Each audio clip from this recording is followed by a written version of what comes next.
អ្នកចូលគេងយ៉ាងលឿនខ្ញុំនឹងទូរស័ព្ទទៅអ្នកបន្ទាប់ពីអាហារពេលព្រឹកនៅព្រឹកស្អែក ទីបំផុតបានដោះស្រាយ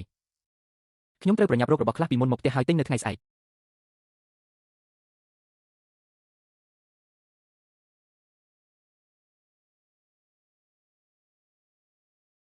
ក្រោកឡើងហើយញ៉ាំពេញ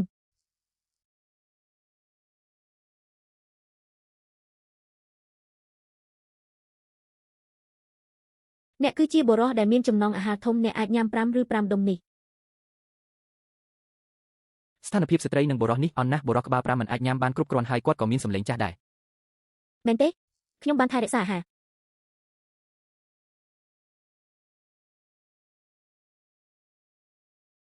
សាច់គ្រឿងអ្វីមួយ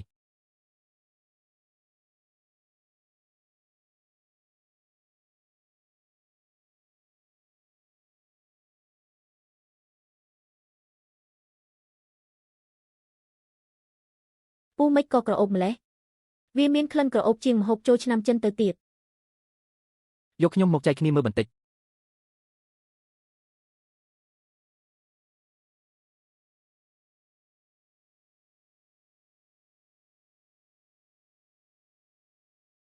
មកអនុញ្ញាតឲ្យខ្ញុំបម្រើអ្នកខ្លះខ្ញុំនឹងមិនញ៉ាំវាទេវាថ្លៃពេកអ្នកអាចញ៉ាំវាបានអ្នកនឹងរងទុក្ខដូចនេះវាជារបស់ដែលគ្មានជីវជាតិបំផុត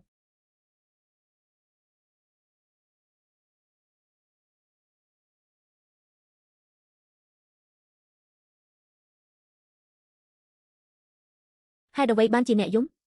អ្នកមិនដែលបានភ្លក់អ្វីដែលឆ្ងាញ់ខ្លាំងនោះទេខ្ញុំនឹងមិនអនុញ្ញាតឲ្យអ្នកនៅដោយឥតប្រយោជន៍ទេកុំប្រាប់ខ្ញុំថាអ្នកអាចមើលថែខ្លួនឯងបែបនេះតើវាពិតទេតើពូពិតជាអាចញ៉ាំបានទាំងអស់មែនទេជាការពិតណាស់អតិថិជនទាំងអស់មិនត្រូវចេញទៅក្រៅនៅពេលដែលយ៉ាងឈឺចុះពីលើភ្នំនោះទេយ៉ាងឈឺគឺជារឿងល្អដែលមិនអាចមើលឃើញនៅក្នុងសង្គមសម័យទំនើបខ្ញុំគួរតែយកវាមកវិញហើយផ្ទេរវាទៅកុំទៅគ្រោះថ្នាក់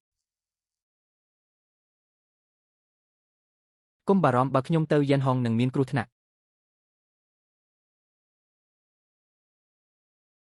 ឈប់ឈប់ឈប់ឈប់ឈប់ឈប់ឈប់ឈប់ឈប់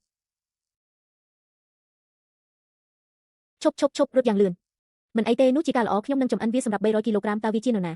អនុញ្ញាតឲ្យគាត់ចូលចិត្តញ៉ាំហ្គេមនៅទីនេះបើអ្នកមានឃើញវាមិនអាចទៅណាមកបងឲ្យខ្ញុំទេប្រញាប់ប្រគល់លុយឲ្យកម្មកររោងចក្រទំនើបទាំងអស់ឥឡូវនេះហើយប្រាប់គាត់